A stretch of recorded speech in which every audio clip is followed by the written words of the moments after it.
Hindi na nabigla si Davao City Vice Mayor-elect Baste Duterte sa pag-alis ni Police Colonel Marantan bilang City Director in Davao City Police. Para sa Vice-Alcalde, bahagi ito ng umiiral na politika sa lungsod. Si Jean Domingo sa buong detalye ng balita.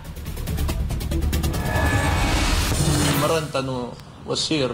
Sa panayam ng media, kinumpirma ni Davao City Vice Mayor-elect Sebastian Baste Duterte na nakausap niya si Davao City Police Office o DCPO Chief Police Colonel Hansel Marantan bago ang formal na pag-alis nito sa pwesto. Ang dahilan dahil daw sa health reasons. Ayon sa Vice-Alcalde, maayos naman na naging pag-uusap nila at iginit niyang hindi na siya nagulat sa mga pangyayari lalo na sa nagdaang eleksyon.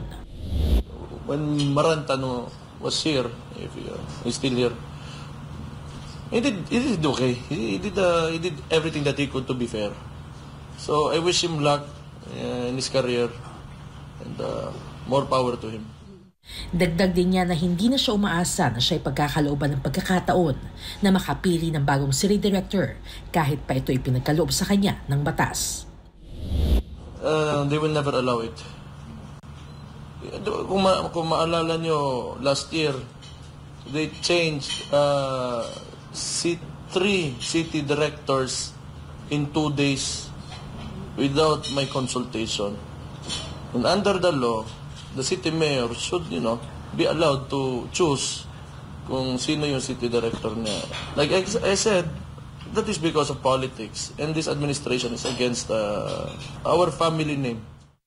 Hindi na rin inaasahan ng nakababatang Duterte na bibigyan pa siya ng shortlist o opisyal na rekomendasyon para sa susunod na city director. I am not expecting it. Let them do whatever they want.